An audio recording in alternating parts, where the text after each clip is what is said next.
বক্তৃতা দিলেন, এখন একটু কিছু দেখি কি না বলার নয়, একটা কবিতা বল।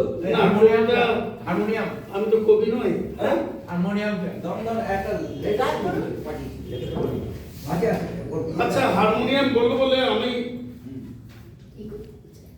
অসীম দাই মাত্র বলে গেল বাংলাদেশের যে সমস্যাটা, কিছু কিছু জিনিস তো আছে যে অভিঘাত সহ্য করতে পারা যায় না, যেটাকে আমরা সংস্কৃতি বলি। গৌরী বলছিল তার কবিতার সমালোচনা, হ্যাঁ আমি সমালোচনা করি, যে কবিতা বললেন সেখানেও সমালোচনার আছে, কানে বাজলো। কবিতার নিজের একটা ছন্দ আছে, অদ্ভুত। এই ছন্দটা কাউকে বলে শেখানো যাবে না। সেই ছন্দের মধ্যে উনি এক জায়গায় মানব সন্তান বললেন। ওনার কবিতার যে বিষয়বস্তু ছন্দ কেটে গেল। ওটা যদি লিখতেন মনুর সন্তান, তাহলেই কবিতাটি হয়ে যায় কবিতা। এই পার্থক্যটা একটু মাথায় রাখবেন, আপনি নিজে করে দেখবেন যে আমি ঠিক বলেছি না ভুল বলেছি।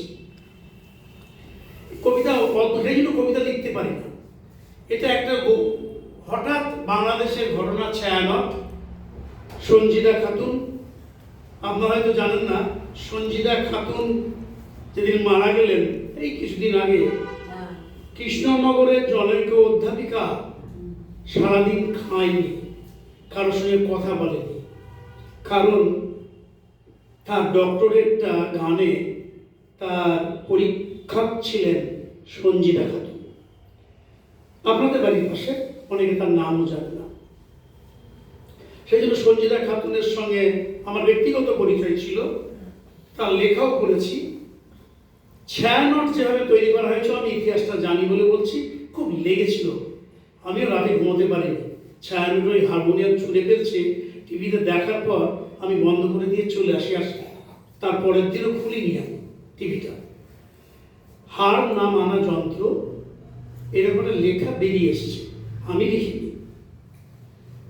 আমি এক হারমোনিয়াম, আমার পাঁজরের রিডগুলিতে হাত ছুঁয়ে দাও, সুরের আগুন পাখি পেখম মেলবে।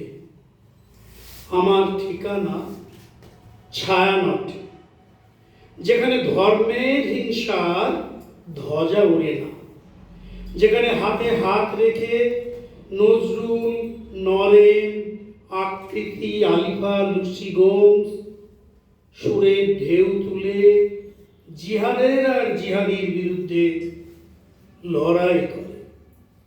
আমাকে ছুঁড়ে ফেলে দিতে পারো, দুমড়ে মুচড়ে আগুনে জ্বলছে দিতে পারো, তোমার অসুর শক্তি আমার সুরের ভুবন জাহান্নামে পাঠাতে পারবে না। লক্ষ লক্ষ লুসি, আলিফা, আকৃতির হৃদয় হতে উত্থিত সুরের ঢেউ ভাসিয়ে নিয়ে যাবে ধর্মবাদ, হিংসাবাদ, বিভেদবাদ, নিকেশবাদ। আমি এক সামান্য যন্ত্র, কিন্তু আমি সুরের আগুনে নিমেষে ছাই করে দিতে পারি ধর্ম নিয়ে হানাহানি, দেশ, বিভেদ ও ধর্মান্ধ জিহাদের ষড়যন্ত্র। আমি এক সামান্য যন্ত্র।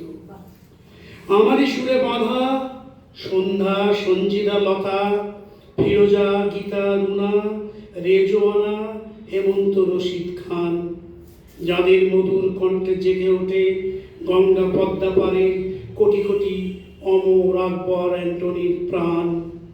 আমি এক ক্ষুদ্র হারমোনিয়াম।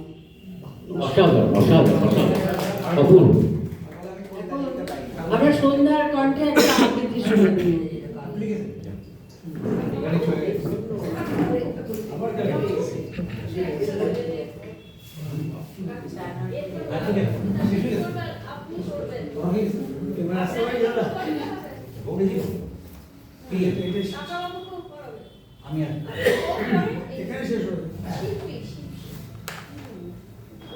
একটা কথা বলে নিই, জীবনের কাছ থেকে একটা প্রস্তাবের, জীবনের কাছ থেকে লাইফ, জীবন দেবনাথ, ওই লাইফের কাছ থেকে একটা প্রস্তাবের যে আজকের সুপারস্টার নন্দিতাকে নিয়ে আমরা সবাই একটা ছবি তুলব। তারা সব কেউ যেন যাবেন না। আমরা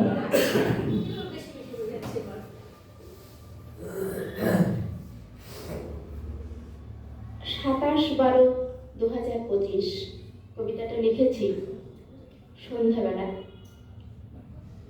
কবিতার নাম হাউস ওয়াইফ।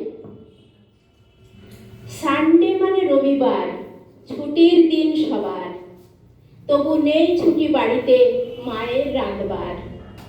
সেদিন আবার জমিয়ে খাওয়া, মাছ মাংস পোলাও, একটু মায়ের ফুরসত নেই বিশ্রামে ঘুমোবার।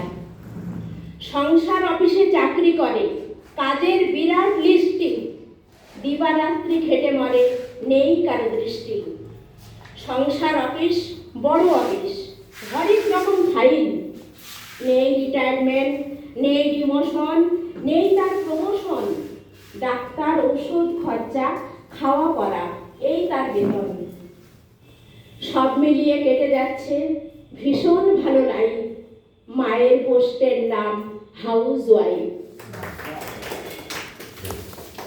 সবার কি শেষ হয়ে গেছে? কাকু আমি যাবো, তুমি বলবা কথা বলবো।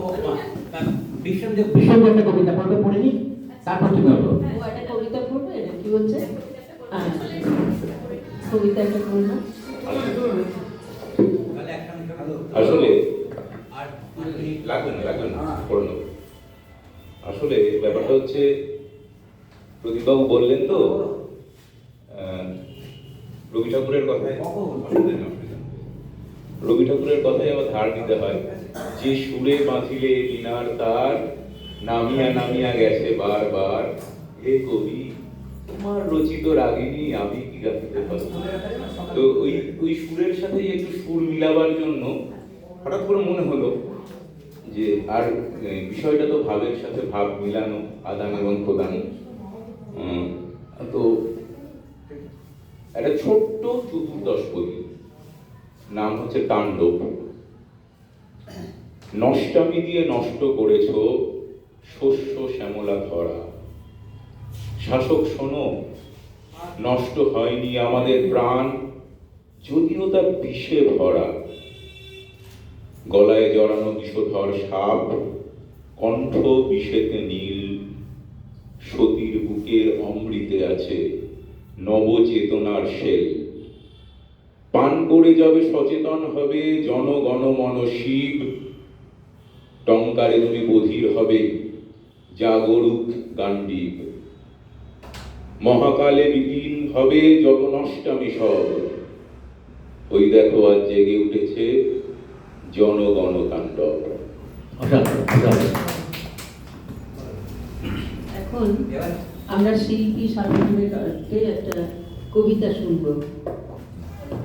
কবিতা কিরম ছোঁয়াচে রোগ দেখছেন? একদম ছোঁয়াচে রোগ।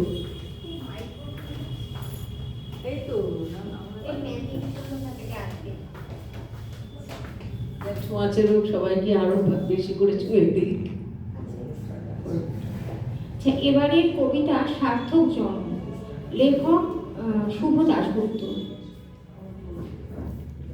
যে ছেলেরা চায়ের দোকানে দোকানে এটো কাপ ধুচ্ছে, তাকে ডাকুন, তার কানে কানে বলুন, সুজালাম সুফলাম মালাজু শীতলাম।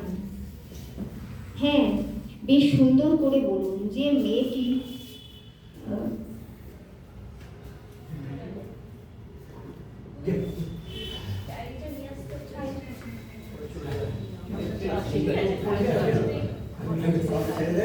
এবার থেকে আপনি বলবেন না, মানে সবাই স্মরণ শক্তি আপনি এরপরে ইয়ে দেখে করবেন।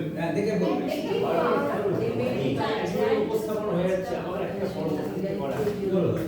ঠিক আছে।